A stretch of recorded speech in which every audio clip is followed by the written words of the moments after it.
Olá pessoal, seja bem-vindo a mais um Nerd Fiction e hoje o assunto é o que aprendemos com Star Trek Picard.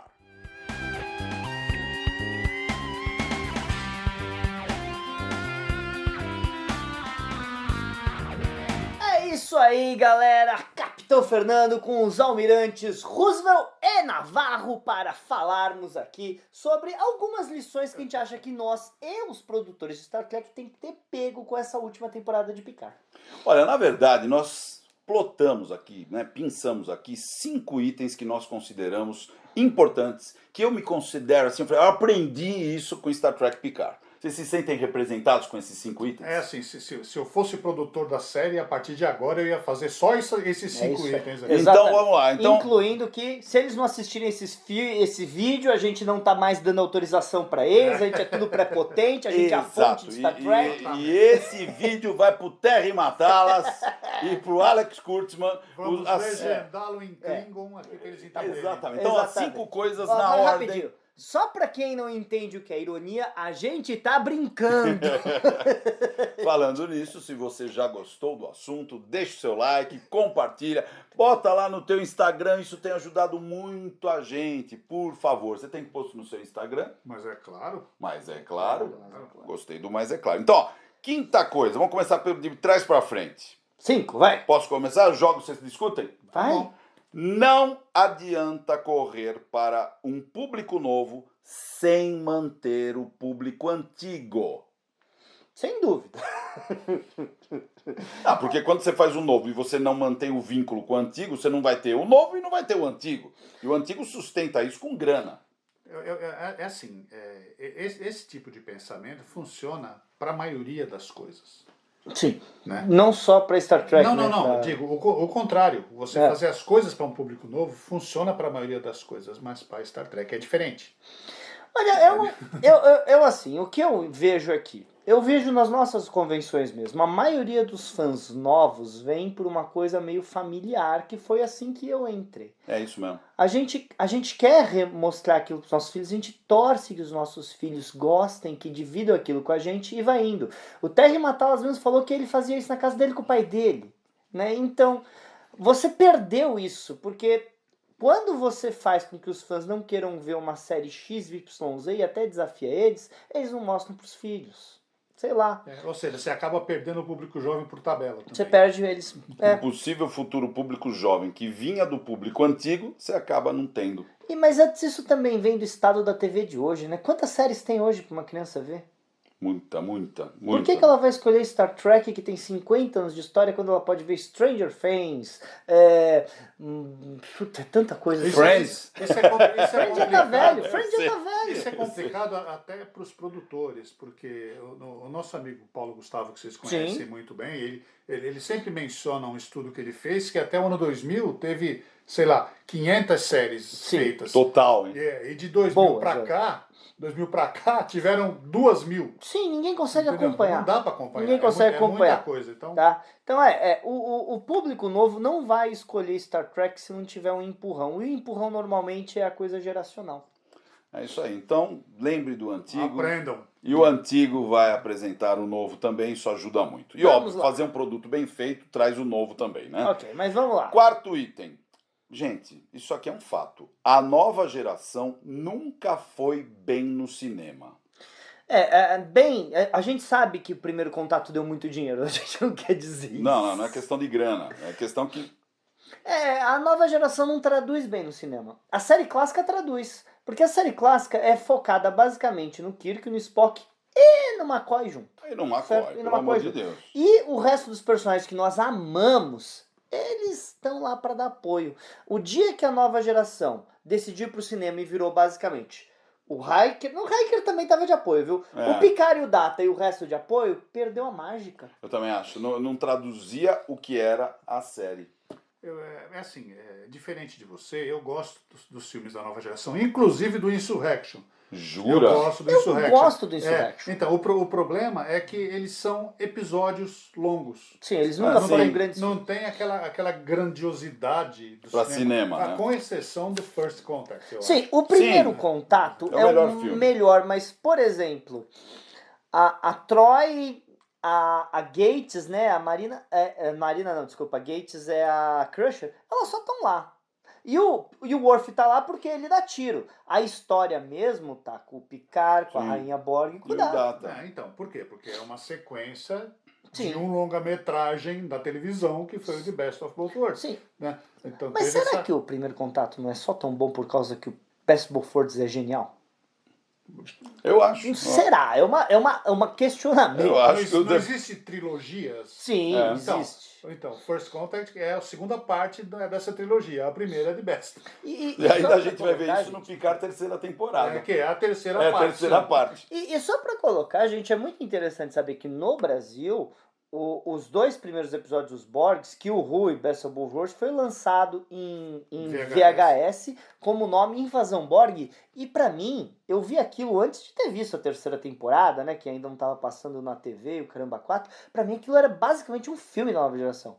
Basicamente. E melhor. Mas você assistiu isso na convenção, né? Você lembra disso? A gente Você passou tem nas que convenções. lembrar, filho, que isso aí era 90. 90 eu tinha 7 anos de idade. A gente não. A gente viu Kill Who na minha casa. A gente viu que o Ru na tua Na casa a minha primeira casa, em vez. 1990, naquela festa 7 Track anos, né? Party. Nossa, lembra? Quando a gente se conheceu. Putz, grilo, hein, Ru? Faz tempo Foi lá que a mesmo. gente passou o Kill Who a primeira vez no Brasil. Muito legal, muito legal. Bem, muito bem. Outra coisa que aprendemos e a É o gente 3. já sabia é que dá pra fazer, talvez seja até melhor fazer, Star Trek com pouco dinheiro. Pouco dinheiro. Dinheiro pra Star Trek não é o grande problema. Você concorda ou não? Porque você, só para fechar, usando bons roteiros, criando bons roteiros, você faz um filme inteiro dentro de uma nave e você sai aplaudindo igual o Picard. Eu acho que fã já sabe disso desde os anos 60. Sim. Né? Sim, Star Porque Trek nunca teve muita nunca teve dinheiro nenhum e a série é memorável há 55 anos ou mais, né?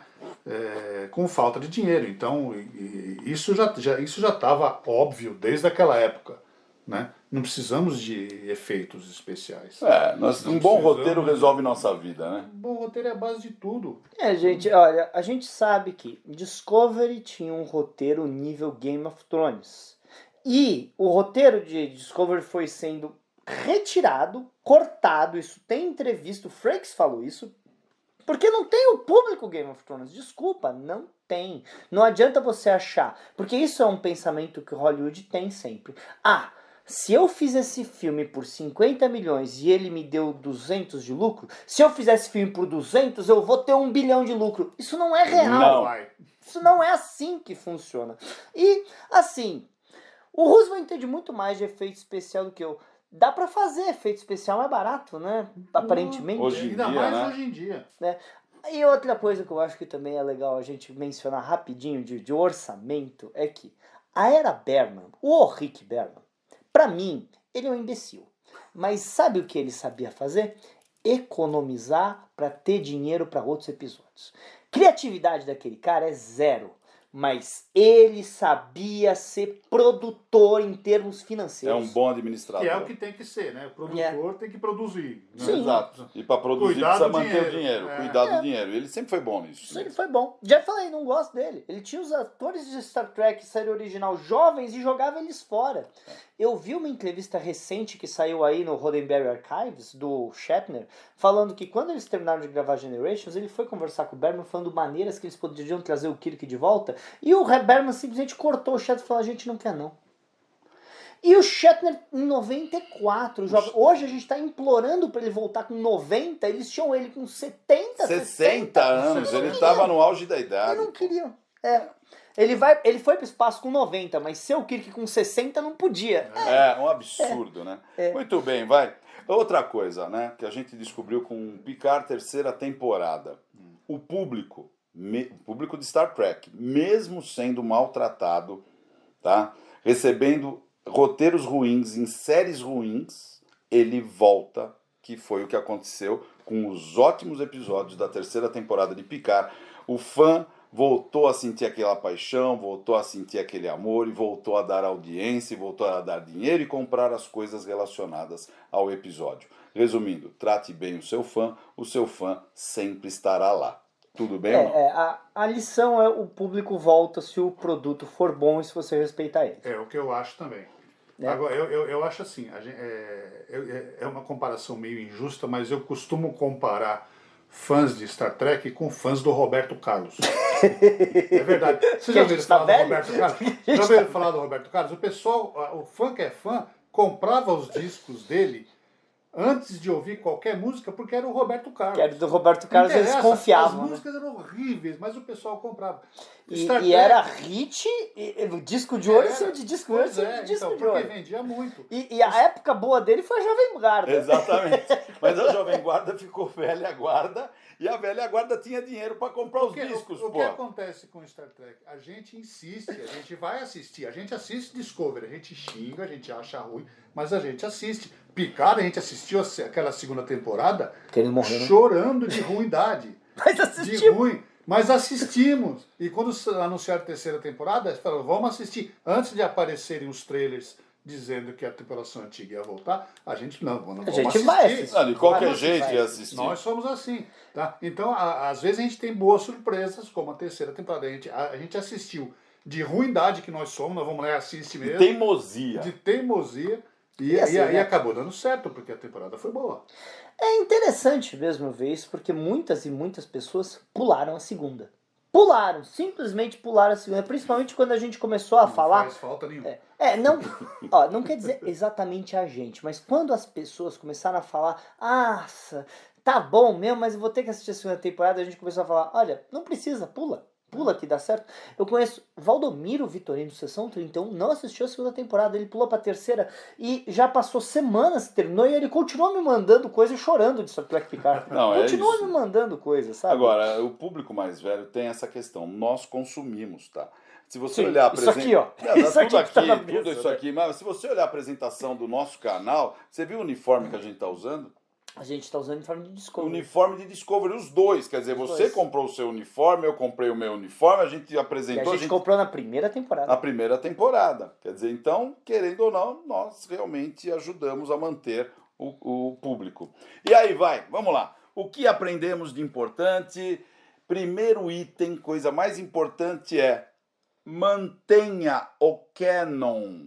Conheça o seu produto e escreva dentro dos limites do canon.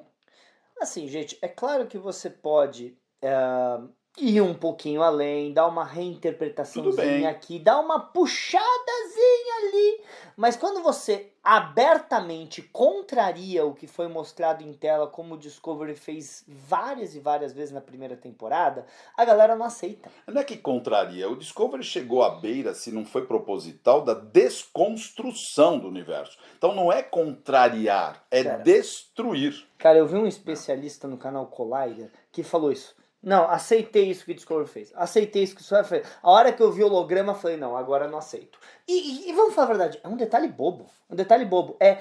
Só que eu lembro aquele episódio da Nova Geração que falou que foi ali que criaram o holograma. Pronto, pra ele morreu. Pra ele morreu. E isso é um crítico real, não é idiotas como a gente, sabe?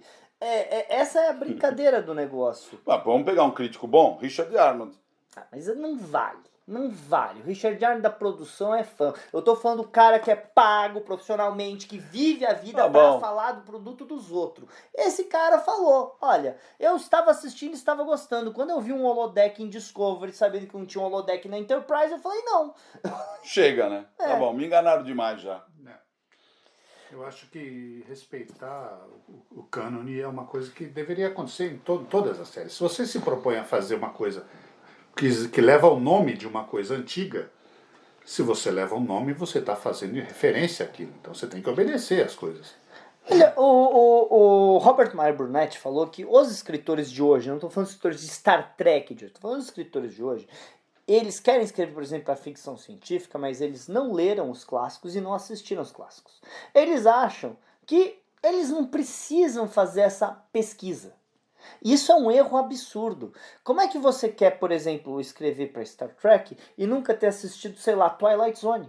Que é um clássico da ficção científica para saber o que já foi feito antes, como fazer. Eles não assistem nem a própria série que eles fizeram. É difícil. Pois é. Não, é complicado. E aí saem essas barbaridades que a gente vê. Sim, o Terry Matalas, que produziu a terceira, a terceira temporada, todo mundo fala que o sucesso é porque ele tem Star Trek no DNA, o sucesso é porque ele tem Star Trek no DNA. Cara, o sucesso é porque ele conhecia. Ele sabia o que ele podia fazer, ele sabia o que os fãs gostavam. Qualquer um pode ser o Terry Matalas. Qualquer um.